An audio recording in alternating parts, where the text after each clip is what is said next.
Sidang perdana kasus penyebaran hoaks dengan terdakwa Ratna Sarumpait menjadi perhatian luas karena kasus ini diyakini akan memiliki dampak politik bagi dua pasangan kontestan Pilpres. Apa yang akan terjadi pada sidang perdana hari ini? Untuk menganalisanya sudah bersama kami pengamat hukum Irfan Fahmi. Pak Irfan, selamat pagi. Selamat pagi. Terima kasih telah bersama kami di Metro Pagi Prime Time. Pak Irfan, pada hari ini sidang perdana Ratna Sarumpait, agendanya pembacaan dakwaan oleh jaksa penuntut umum. Apa yang bisa kita ekspektasikan dari sidang ini? Tentu saja yang bisa kita ekspektasikan adalah pertama satu bahwa perkara Ratna Sarumpait menjadi pelajaran buat kita semua bahwa kebohongan tidak bisa kita jadikan sebagai keunggulan untuk mengedepankan suatu kepentingan tertentu ya.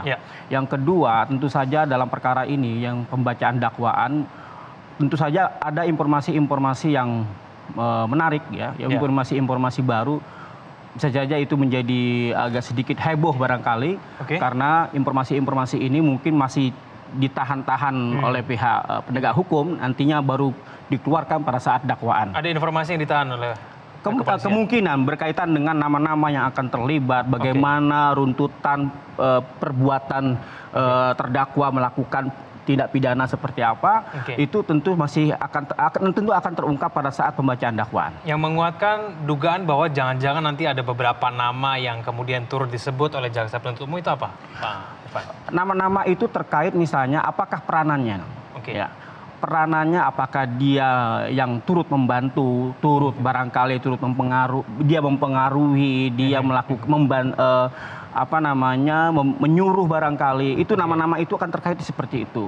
Perannya seperti apa dan apakah memungkinkan potensi nama-nama tersebut menjadi tersangka lanjutan misalnya ketika perkara ini sudah diproses sampai putusan telah berkekuatan hukum tetap. Baik, Pak Irfan, tapi sampai sejauh ini kan tersangkanya masih satu aja, Ibu Ratna Sarumpait. Nah, menurut Anda apakah memang ada peranan-peranan lain itu juga turut saja ikut campur dalam kemudian berita bohong ini?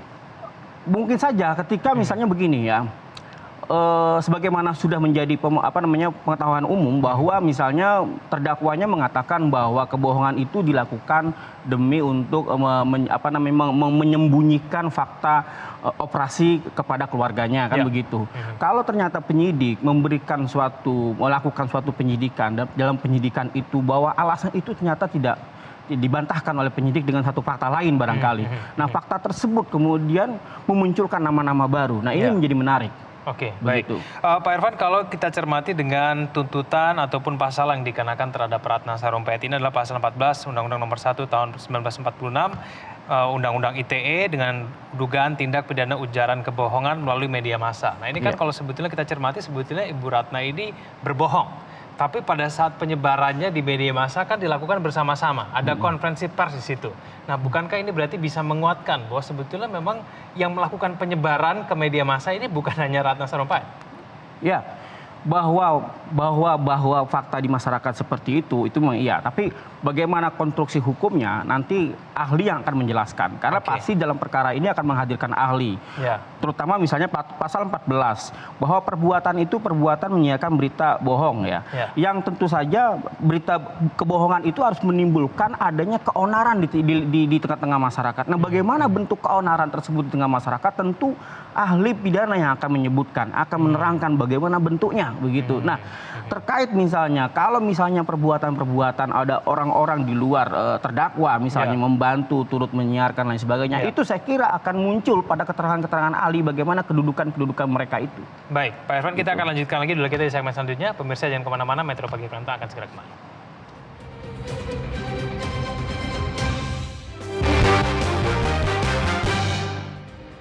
Pemirsa, kasus hoax Ratna Sarumpait menyimpan tanda tanya, benarkah ada pihak yang merancang kebohongan penganiayaan pada diri Ratna Sarumpait? Yang pasti pada saat kebohongan ini dibuat oleh Ratna Sarumpait, pada saat status Ratna masih sebagai tim kampanye Prabowo Sandi.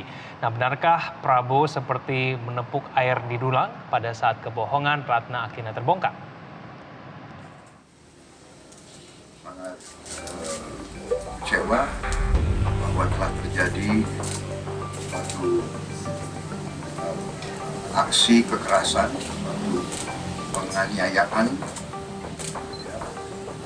pemukulan yang sangat kejam terhadap salah satu pimpinan daripada badan pemenangan kampanye kita, yaitu Ibu Ratna Sarumpait. Ini adalah pernyataan Prabowo Subianto pada 2 Oktober 2018 saat pertama kali foto-foto hoax Ratna dirilis. Prabowo saat itu mengakui Ratna adalah salah satu bagian tim kampanyenya yang telah dianiaya. Tidak hanya Prabowo, Fadlizon, Daniel Anzar Simanjuntak dan Rahel Mariam ikut-ikutan mengecam. Pernyataan Prabowo dan orang-orang di tim kampanyenya ini belakangan ibarat menepuk air di dulang, menelan ludah sendiri saat semua kebohongan Ratna Sarumpait akhirnya terbongkar. Polisi tidak menemukan bukti-bukti penganiayaan seperti yang disampaikan Ratna Sarumpait. Polisi bahkan menemukan bukti Ratna tengah menjalani perawatan di sebuah klinik kecantikan di Jakarta. Ratna Sarumpait sendiri akhirnya mengakui kebohongannya. Ratna Sarumpait pun menyatakan mundur dari tim kampanye Prabowo Sandi. Sontak ramai-ramai mereka yang awalnya mengecam ikut meralat pernyataannya. Peristiwa kebohongan yang akhirnya terungkap ini tidak bisa dilupakan begitu saja.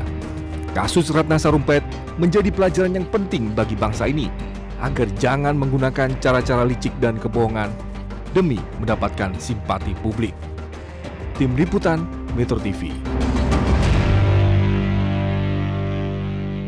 Ya, tidak aneh jika ada pihak yang menduga kebohongan Ratna Sarumpait, ada pihak yang merancangnya. Pada saat Ratna menyatakan dirinya dianiaya dan ternyata bohong atau hoax, pada saat itu ia masih menjabat salah satu tim kampanye Prabowo Sandi di Badan Pemenangan Nasional. Berikut ini drama kebohongan Ratna Sarumpait.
Kembali kita lanjutkan perbincangan kita, Pak Evan. Bagaimana cara kemudian membuktikan bahwa kejahatan ini, kejahatan menyebarkan kebohongan ini tidak dilakukan sendiri, terorganisir dan juga terencana? Ya, inilah nanti menjadi peran yang banyak dimainkan oleh jaksa penuntut umum dalam merumuskan dakwaannya. Ya. Apakah dalam dakwaan tersebut tersusun uraian fakta-fakta di mana fakta-fakta itu terungkap ada peran-peran dari pihak lain, orang per orang barangkali atau kelompok organisasi begitu. Itu yang penting sebenarnya dalam rumusan dakwaan. Nah, kalau misalnya dalam perkara ini misalnya terbukti misalnya rangkaian fakta-fakta yang diungkap oleh jaksa dalam dakwaan. Nah, ini menjadi penting untuk langkah selanjutnya potensi-potensi pihak-pihak lain juga berpeluang untuk juga dikenakan sebagai tersangka begitu. Mungkin tidak kalau misalnya hanya Ratna Sarumpait saja yang kemudian yang tidak mampu mengontrol kebohongannya sehingga kemudian pada saat orang datang dia terus melakukan kebohongan hingga akhirnya mengakui. Mungkin tidak. Sebagian orang bisa saja percaya seperti itu, tapi sebagian lain tentu akan mempertanyakan bahwa ini urusan yang sifatnya domestik. Ini kan kalau kita lihat dari alasan kenapa dia berbohong karena untuk kepentingan menyembunyikan operasi yang dia lakukan untuk kepentingan keluarganya. Jadi urusannya urusan domestik.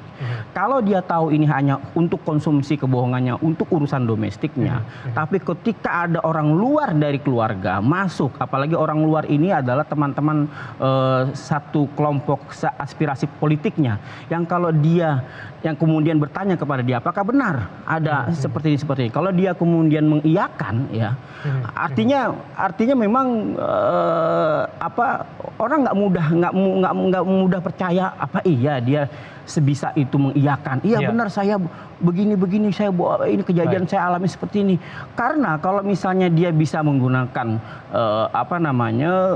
secara wajar dia memposisikan soal urusan domestiknya ketika ada orang luar masuk misalnya, dia akan mengklarifikasi kepada orang luar itu. Misalnya seolah-olah mengatakan bahwa tidak benar, tapi tolong kamu nggak usah ungkap inilah gitu ya. Ini urusan domestik keluarga saya, tapi nggak usah dilaporkan soal keluarga saya. Fakta yang sebenarnya begini. Sehingga dinetralkan situasinya begitu, sehingga orang luar sudah tidak lagi punya atensi yang kira-kira atensinya itu kemudian menjadi heboh di tengah masyarakat. Pak Irfan, ini kan Ratna Sarumpait pada saat dia melakukan kebohongan, dia secara aktif dan juga terdaftar sebagai salah satu anggota tim sukses dari salah satu pasangan calon presiden, tepatnya di pasangan 02. Nah itu apakah itu kemudian bisa menguatkan dugaan bahwa jangan-jangan memang semua kebohongan ini awalnya ditujukan untuk menguntungkan salah satu pasangan calon presiden? Tentu saja bahwa opini tersebut tidak sepenuhnya menjadi salah karena misalnya akibat drama kebohongan yang dibuat oleh terdakwa itu kemudian dimanfaatkan oleh kubu politiknya 02 untuk menyudutkan kelompok lain. Khususnya dalam hal ini Pak Prabowo langsung yang mengatakan dia melakukan statement, melakukan pernyataan dengan menggunakan kata istilah represif. Represif itu identik dilakukan oleh kekuasaan, oleh penguasa. Tidak ada orang yang tidak punya kekuasaan melakukan tindakan represif. Nah, pilihan kata Pak Prabowo bahwa ini tindakan represif, pelanggaran HAM. Nah, pelanggaran HAM sendiri ada pelakunya negara, gitu. Jadi memang arahnya ingin melakukan serangan pada satu kelompok yang punya kekuasaan. Kalau Ratna Sarumpait pada saat pasca mengakui kebohongannya ia sudah mengundurkan diri begitu ya dari tim BPN begitu, apakah kemudian ini bisa meloloskan BPN dari jeratan hukuman? Kalau misalnya memang ada data-data yang menunjukkan bahwa ada peranan begitu dari saya kira yang harus diselesaikan dulu bahwa prinsipnya tidak ada semua orang posisinya sama di hadapan hukum. Ketika memang ada unsur-unsur yang terpenuhi dalam satu rangkaian perbuatan pidana, dari satu norma pidana, saya kira prinsipnya tidak ada orang yang harus kebal hukum, termasuk dari kelompok manapun juga, dari kelompok. Baik, kalau begitu. Itu nanti kira-kira apa yang akan terjadi bisa kita prediksi pada hari ini, Pak Irfan terakhir? Yang akan terjadi pada sidang hari ini tentu saja pembacaan dakwaan. Dalam pembacaan dakwaan itu akan terumus secara detail rangkaian fakta-fakta. Fakta-fakta yang selama ini masih ditahan oleh pihak penegak hukum untuk dilontarkan ke tengah masyarakat. Nanti fakta ini akan menjadi fakta yang menarik. Baik, kita saksikan bersama nanti kurang lebih pada pukul 9 begitu kita saksikan bersama. Pak Irfan terima kasih. Sama-sama. Bersama kami di Metro Pagi.